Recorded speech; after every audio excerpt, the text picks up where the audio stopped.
Hello, listeners. Welcome to the second episode of the special series Crisis Management Framework for Business Scenarios like COVID 19. I am Anis Merchant, the Chief Decoder at Masters Decoded. In continuation of the last week, this week Greg and I would focus on the strategy and execution phase post definition of North Star as part of BOSS framework. I would highly recommend, if you haven't listened to the first episode of Crisis Management Framework series, that before you hear the second episode, you do take time and listen in to the first episode. Without much further ado, let me get on with it. Hi, Greg. Welcome back. And nice to have you on the second special series episode of Crisis Management for COVID 19. Thank you. Thanks for having me. I appreciate it. Again, thank you for having me again. Not a problem. Third time is the charm, as they say. Taking from the previous session, we closed on a very high, and you gave an amazing example of the restaurant and the entire process breakdown of the roof. And you touched a little bit about the strategy part on how to develop strategy, how to think about strategy during crisis, keeping the North Star in mind, definitely. And even if the North Star is going to be the same or it's going to be pivot with a slight modification, how does strategy play in? And strategy is, and I'll touch upon the other point, which also can become an inhibitor for strategy as we go through this conversation. But what's your thoughts on strategy? It's a pretty big word with deep meanings. Yeah, that is actually one of my beefs, if you will. Strategy, it could mean 50 different things, right? I mean, people always say, well, we have to have a strategy, this sort of thing, right? Well, strategy is a plan. That's what it is, right? I mean, the fact of the matter is what it should stand for is a plan, right? Mm-hmm. A strategic plan means a thought through plan, right? So when I talk about the strategy phase in BOSS, I'm talking about a thought through plan. Now, the thought through part happens in the North Star. And then you take the output of the North Star and you put it into a framework that allows you to actually have a real plan. A lot of people think, oh, my strategy is to go after X, Y, and Z, and I'm going to do it this way. And that's a strategy. No, that's not a strategy. That's not a plan, right? A real plan has executable items, right? Both top and bottom line items. What I mean by that is both strategic and tactical items. So when, first of all, I can say every company that I work with, I make them put their business into 4 functional areas. So I call these FAs, right? Mm-hmm. So you divide the company into 4 functional areas, and I'll explain why in just a moment. You have product and tech, clearly, right? That's engineering and product. And then you have sales and marketing. That's sales and marketing.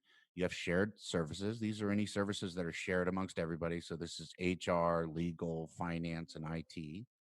Okay. And then at the end, you have service delivery. These are the people that handle the customers.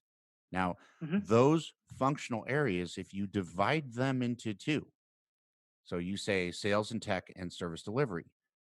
Service delivery is all about retention, which is a value driver in selling your business.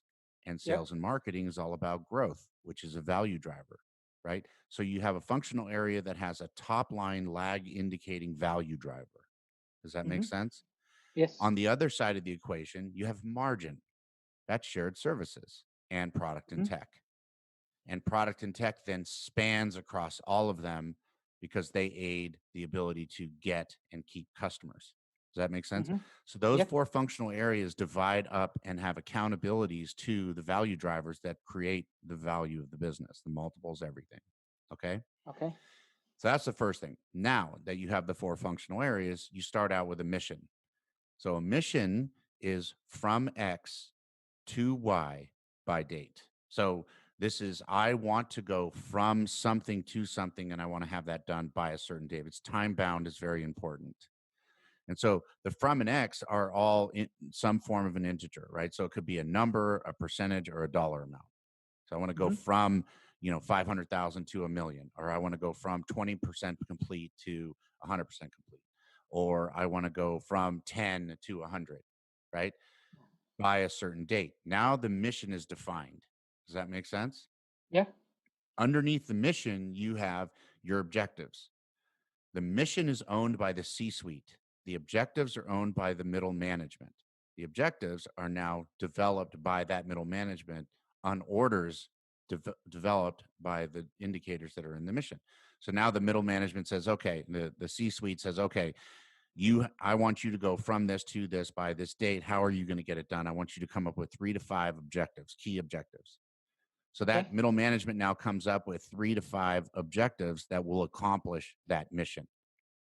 Now, that manager also says, well, what are the key results? What are the tactical items that I need to execute in order for those objectives to get completed? Right? These are on the street tactical items. So now you have a list of tactical items that accomplish the objective. And if that objective is accomplished, it ladders up and closes out the mission. So Mm-hmm. now what you have is you have a list of things. You have a list of people that are accountable to accomplish these things. And all of these things lead to a mission, and the mission ultimately leads to progress on the North Star. Okay. Now, the next step down is you got this big list of stuff. Well, the priority of these things aren't all the same. You have to have a different priority for each thing. So you have to do a prioritization phase. So I developed an algorithm for that. First is the Eisenhower important over urgent. So you have to ask yourself, what is important and what is not important and what is urgent? Mm-hmm. Now, important things prevent urgent things from happening. So most of the time, urgent things are an indicator that you missed something. That is something went wrong. If it got to urgent, you missed it, right? Yep. Now, in the case of COVID-19, things are urgent because they T-boned you. So there's an exception to that general way of thinking. So after you now have that, now you have to decide on the next level of prioritization, which is impact over effort. Mm-hmm. What you want are the highest impact items with the lowest effort. Now you've got those two things and you've categorized your mission, your objectives, and your key results based on what is urgent and important, depending on what the situation. COVID, you're going to prioritize urgent first. Non-COVID, you're going to prioritize important first. And the reason why I say that is because one of the people I interviewed, I have a really cool story about this. One of the folks I interviewed were fire departments. And I live Okay. in California, and California has a lot of wildfires. That is correct. So I said to them, I'm like, hey, this is like, how do you guys deal with this? It's crazy, right? And they said, I'm like, do you try to put out the fire? And they say, no, you don't try to put out the fire. If you try to put out the fire, it just chases away from you. They said, what we do is we contain the fire. So the important thing, as in this example, is to create fire lines. A fire line is a dirt patch that prevents the fire from jumping and spreading. Yep. So 25% contained in a square arrangement means that one road, one corner of the square, or one line in the square is contained, right? Yep. So what they do is they try to close the fire in and let it burn itself out, right? Because if they try to put it out, fire's going to be lighting behind them and the thing never gets away. That's the same thing in business. So when if it's not a COVID situation, then you want to make sure you do the important things first to prevent urgent things from happening in the first place. This is hard for a lot of leaders because they sit there and they're trying to put out a fire and there's another one being lit up behind them. And they put out a fire and there's another one lit, and they never stop to say, let those burn and let me figure out how to prevent this from happening anymore. Right? Yep. So you want to normally categorize things based on important before urgent, because important prevents urgent from happening. In COVID, urgent happened. So in that situation, you're going to prioritize urgent ahead of important. Does that make sense? Makes sense. Now you've got your priority, you got your list of things, and they call to a North Star, and you've got your prioritization of those same items. Now the next thing you have to do is divide and conquer. You can't do these things. Everybody has to have a swim lane, or you're running into each other and it's super disorganized. So use a RACI model there. RACI stands for the RACI. Yep. Yeah. So you have accountable. So who's accountable? The accountable is the person who owns the mission, which is the C-suite, right? Okay. Who is responsible? The responsible is the people doing the work. So that's your middle management or your executioners, right? Depending on the size of your organization. And now you have your responsible. They're doing the work. Consulted. And this ensures that everybody gets collaboration and feedback so that the project moves forward with total alignment. And then inform. This tells everybody what just happened. Most Yep. businesses miss all that, and there's a lot of fighting, and there's way too many meetings with people that don't need to be in the meetings. Hmm. You don't need to have everybody, and you don't ever have more than one accountable, or never do you have more than one responsible. You can have a bunch of consultants, right? Hmm. These are people that give you the input. So now what you have is you have your North Star. This is what I'm going to do, right? That's the target. And now what I have is I have the missions. So this is what success looks like, right? This is how it's going to be. This is how I'm going to determine what success looks like and how I'm going to measure it along the path and what needs to be done. These are all the list of things that need to be done and what order they need to be done in. That's the priority. And then by whom, and that gives you the delegation piece of it. Now you're Okay. ready to execute. So that process allows you to take these ideas, the visionary piece of it, the creative piece of it, and move it into a more executable process. And that process now also has measurement, which is key, right? If you're driving from my house to your house, and I have a North Star, so I know where I'm Yeah. going and I know where I am because I know what level of a business I am. And now I have directions. The next question you're going to ask is, okay, how do I actually get started and how much fuel is going to use? The fuel is the measurement. Well, Okay. you can say where am I? Let's say that it's from X to Y by date, right? So Hmm. I say, okay, let's say it's 3 months out. So that means I should be, 33% to complete in the first month, right? Mm. But I'm 20% to complete the first month. Now I already know I have what's called a PKR, a priority key result, something that moves to the front of the line and becomes urgent. When I talk Yep. about urgent for it, Yep. so the prioritization changes so that you're moving this line of things forward based on the dates they're supposed to be done. And that measures where you are. So now in that GPS, I know exactly what time I'm going to arrive. I know if I'm going to be late. I can tell everybody if I'm going to be late. I may take a different route, so on and so forth. It may take more money, whatever it is. And now you've got a logical, functioning corporate, business that is predictable. And the end of the line here is predictability. I mean, the Okay. ability to predict where you're going, when you're going to get there, all that stuff is the key to being successful with a business. And that allows you to do that. And now you just got to get into execution. Sure. And that's where the rubber meets the road, right? That's where you actually have to roll up your sleeves and start hitting the keyboard. So at that point, now that you have an order, you can say, okay, I know what I need to do because it's been delegated to me, and I know what's expected because I have from X to Y by date on the mission, on the objective, and on the key results. So I have that down. Okay, so what's the next step now? I need to start executing. This is where I created the execution stage as its own stage, and the reason why I did that is because I found that it was really easy for somebody to say, I'm going to lose 25 pounds. And how are you going to do that? I'm going to do diet and exercise. And how are you going to do diet and exercise? Well, on the diet side, I'm not going to eat sugar and carbs and steak and stuff like that. And on the exercise side, I'm going to go to the gym. I'm going to walk every day. And that part was real easy for people to do. But when it came to waking up in the morning and actually taking the walk, or when it came to going out to Dieting. dinner and Yep. yeah, right. You just slide right off, right? So Yes. execution is key. Everything can fall apart at the execution stage. Before we get into the execution piece, there's a famous saying, and every day I hear that culture eats strategy for breakfast. Yeah. And you spoke a lot about strategy, but in the biggest part or the hindrance in the strategy implementation or the execution is actually people. And Yeah. it's not the people, it's the culture of the organization or the setup where you're trying to enhance or pivot. And that's where, in the current scenario, you do see a lot of companies who are not able to come out of that fog of war is because that culture is inhibiting them to do that. So, what's your perspective on that? Well, that's the way the execution strategy was built is has a lot to do with, candidly speaking, with peer pressure. Human Okay. beings don't want to let other human beings down. It's just part Mm. of us, right? And we sure as hell don't want to be seen as the slacker. We don't want to be seen as the anchor holding everything back. That's just nobody wants to be seen that way. And it highlights those people, and you want to get rid of those people anyway. So this process allows those people to surface so that you can see them in an organization when you have a lot of people, right? So that you Okay. end up with a really, really good team.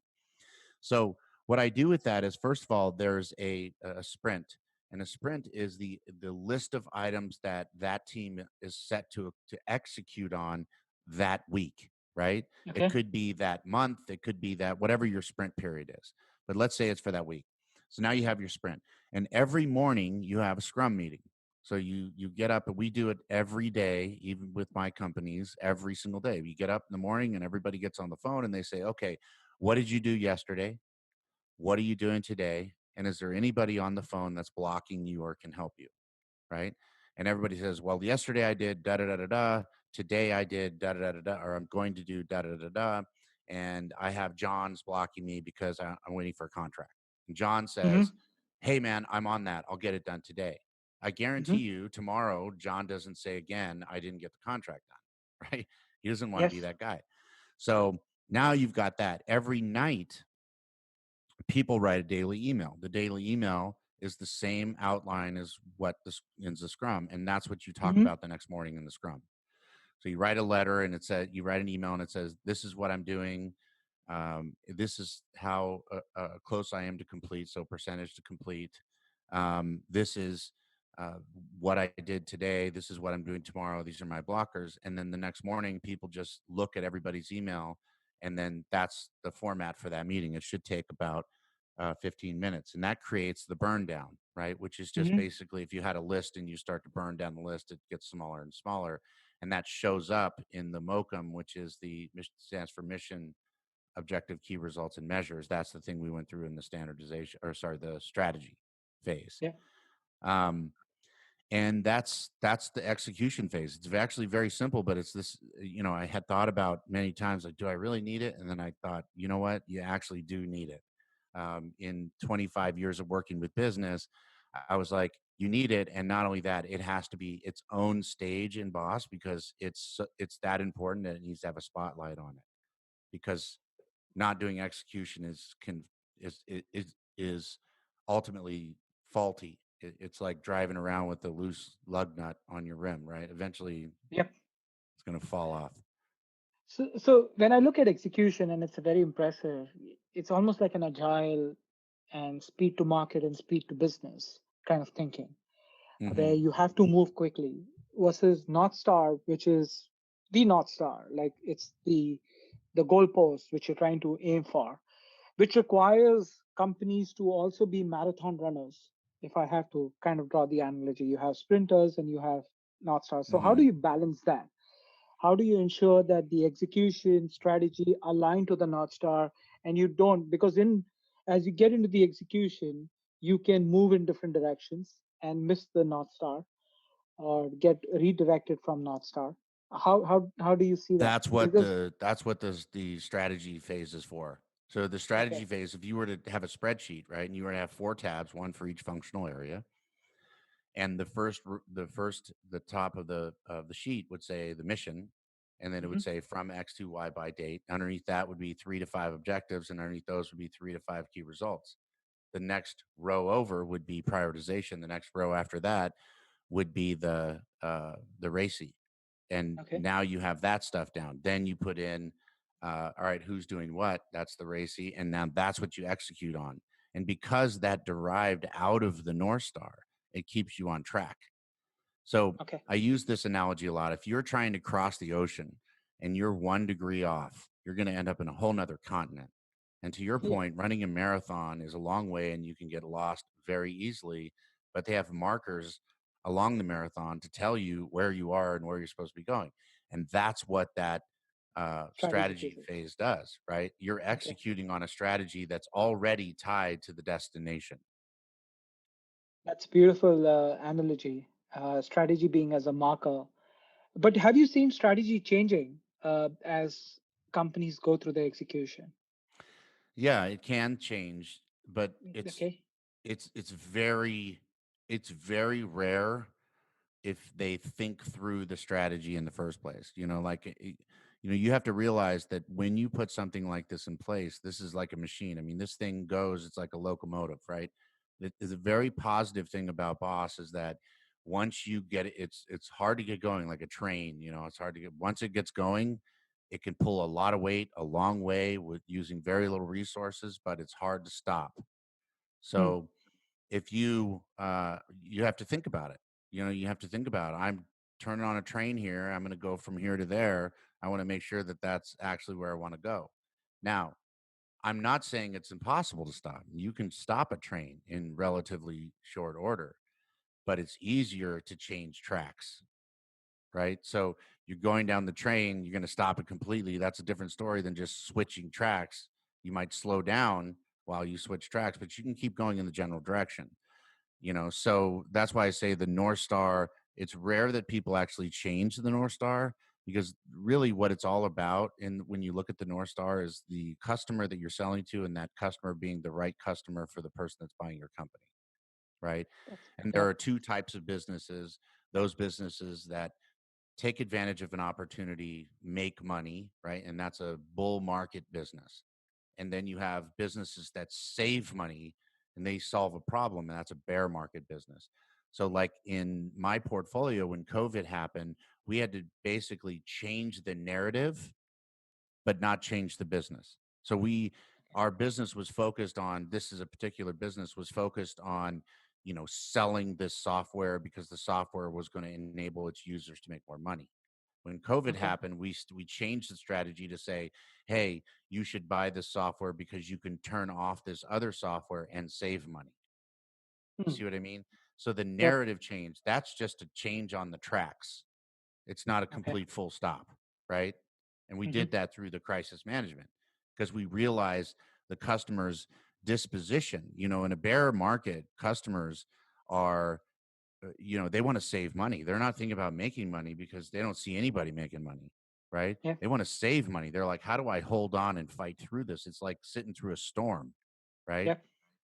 You don't want to get a big jacket so you can run out in the storm. You want to go hide in a bunker, you know? Yep. So the way that you determine your narrative changes substantially. And in this case, that's how we changed the narrative. But the boss system still worked, and the North Star was still there. Didn't change. Hmm. It just how we dealt with it changed. The narrative that we use changed, and so on. So you spoke about the storm. So there are now in the current COVID scenario, there's a lot of external factors, and every day is a new day. It's not like what happened yesterday is repeating today. Whether it's political, social, external, human, economical, a lot of factors are just evolving at a much rapid phase. How do you see execution in that specific scenario I evolving? think that, well, I mean, in some ways, it's easier. And this is a really, really good time. In other ways, it's more difficult. Let me explain to you this.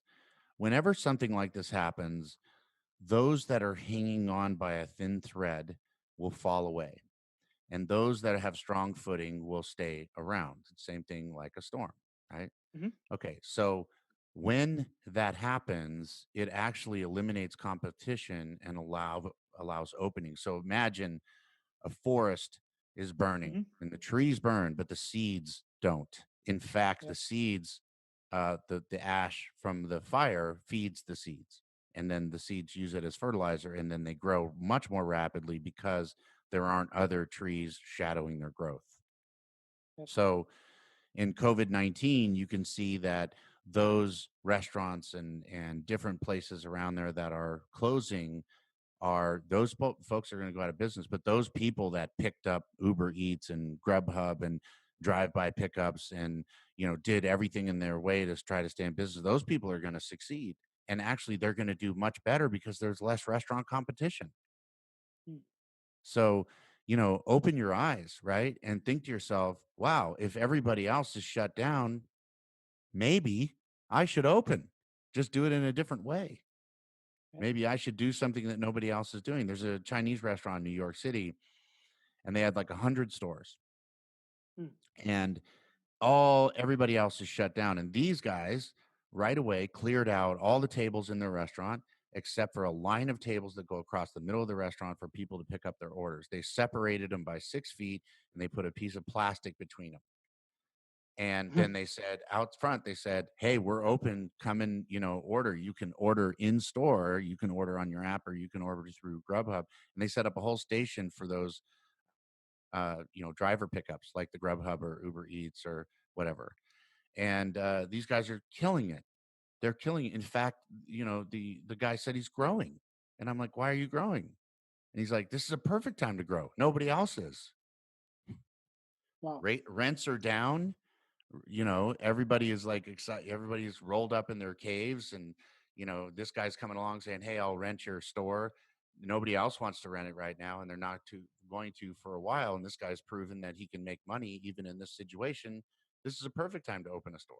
He just pivoted, right? He just understood his customer and what that customer wants. Those needs have changed, right? His why changed. But his North Star didn't change. That's interesting. On that note, and the beautiful restaurant, you made me hungry. So I think we'll have to take the second part, the third part of our session on standardization as part of the part 3 of this COVID-19 crisis management process. And till now, I have personally learned a lot, and I'm sure the listeners listening to it would be taking down notes and will be applying many of these steps and recommendations which you have shared. So thanks for that, Craig, and I hope to see you in the third part pretty soon. Thank you.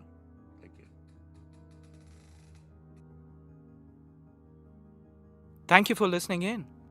And we close yet another episode of Masters Decoded. If you've enjoyed the episode, please, you can help us out by sharing it on social media. I would personally appreciate that. It's how we can reach more listeners, and the more listeners we have, the more awesome guests I can get in touch and convince to participate in these conversations that are a joy to have for me, and I hope they are a joy for you to listen as well.